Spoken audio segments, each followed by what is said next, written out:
Corona virus के delta variant के बाद अब ओमिक्रॉन वेरिएंट की वजह से दुनिया में डर का माहौल बना हुआ है। ओमिक्रॉन वेरिएंट कोरोना वायरस का अब तक का अपने स्वरूप में सबसे अधिक बदलाव करने वाला वेरिएंट है। RT-PCR टेस्ट से भी इसका सटीक पता नहीं चल सकता। यही वजह है कि इसे अब तक का सबसे ज्यादा खतरनाक वेरिएंट माना जा रहा है। यहाँ तक कि विश्व स्वास्थ्य संगठन ने कोरोना वायरस के इस नए वेरिएंट B111529 को वेरिएंट ऑफ कंसर्न घोषित किया है। ओमिक्रॉन B111529 कोरोना वायरस का एक नया वेरिएंट है। इसका पहला मामला 24 नवंबर 2021 को साउथ अफ्रीका में दर्ज किया गया था। इसके बाद से ओमिक्रॉन वेरिएंट भारत समेत 35 से अधिक देशों में फैल चुका है। देश में भी पिछले कुछ दिनों से कोरोना के नए वेरिएंट ओमिक्रॉन के मामले लगातार सामने आ रहे हैं। भारत में महाराष्ट्र, कर्नाटक, राजस्थान और दिल्ली जैसे महत्वपूर्ण राज्यों में ओमिक्रॉन वेरिएंट के मामले सामने आ चुके हैं। जानकारी के मुताबिक देश में ओमिक्रॉन से संक्रमित कुल मामलों की संख्या 23 पहुंच गई है, जो चिंता बढ़ाने वाली है। देश में ओमिक्रॉन से संक्रमित व्यक्तियों का ग्राफ लगातार बढ़ता जा रहा है। यही वजह है कि इसे लेकर लोगों के मन में डर बना हुआ है और कई तरह के सवाल पैदा हो रहे हैं।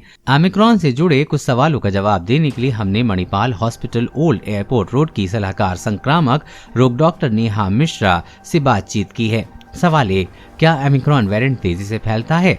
डॉक्टर नेहा मिश्रा बताती हैं कि इस समय हमारे पास जो जानकारी है उससे ये कंफर्म किया जा सकता है कि ओमिक्रॉन वेरिएंट कोरोना वायरस के पिछले वेरिएंट के मुकाबले काफी तेजी से फैलता है। ओमिक्रॉन के अंदर 30 से ज्यादा म्यूटेशन मौजूद हैं। इसकी वजह से विश्व स्वास्थ्य संगठन ने इसे वेरिएंट ऑफ कंसर्न भी घोषित किया है। सवाल 2, ओमिक्रॉन वेरिएंट के लक्षण क्या हैं?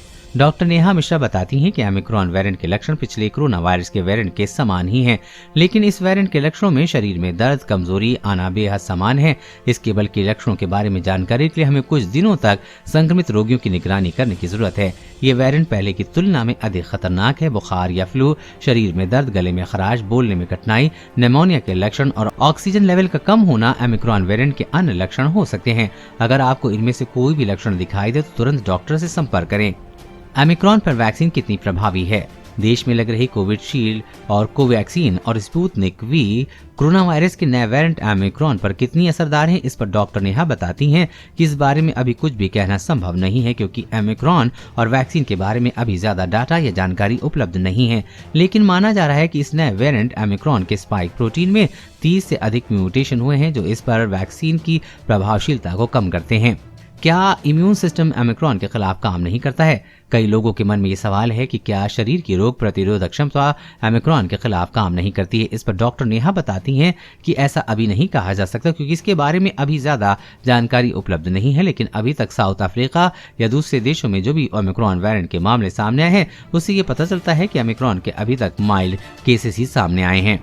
क्या भारत को कोरोना वायरस के नए वेरिएंट ओमिक्रॉन को लेकर चिंता करने की जरूरत है? कोरोना वायरस के नए वेरिएंट ओमिक्रॉन का पहला मामला दक्षिण अफ्रीका में दर्ज किया गया था। भारत में अभी तक ओमिक्रॉन वेरिएंट के 23 मामले सामने आ चुके हैं। अभी भारत को इस वेरिएंट को लेकर चिंता करने की जरूरत नहीं है, लेकिन इससे हमारा परिवार और हमारा देश सुरक्षित रहे, इसके लिए हमें कोविड की सभी गाइडलाइंस का पालन करना जरूरी है। ओमिक्रॉन से बचाव के लिए हमें क्या करना चाहिए? ओमिक्रॉन से बचाव के लिए आपको सभी कोविड गाइडलाइंस का पालन करना चाहिए। कोविड से बचाव के लिए सबसे जरूरी है वैक्सीन लगाना। इसके साथ ही ओमिक्रॉन से बचने के लिए आपको सोशल डिस्टेंसिंग या सामाजिक दूरी का पालन करना चाहिए, मास्क पहनना चाहिए और समय समय पर हाथों को धोना चाहिए। अगर किसी को ओमिक्रॉन हो जाए तो उसे क्या करना चाहिए? अगर किसी व्यक्ति को भी ओमिक्रॉन वायरस के लक्षण सामने आते हैं और जांच करवाने के बाद ओमिक्रॉन का पता चलता है, तो इसके बाद संक्रमित व्यक्ति को सभी सरकारी नियमों का पालन करना चाहिए। सबसे पहले खुद को आइसोलेट करना चाहिए और डॉक्टर के बताए अनुसार दवाइयों का सेवन करना चाहिए। साथ ही इससे जल्दी रिकवरी करने के लिए अपनी इम्यूनिटी को मजबूत बनाना चाहिए। हेल्दी डाइट लेनी चाहिए और नियमित रूप से योग करना चाहिए। क्या कोरोना वायरस के नए वेरिएंट ओमिक्रॉन से देश में तीसरी लहर आ सकती है?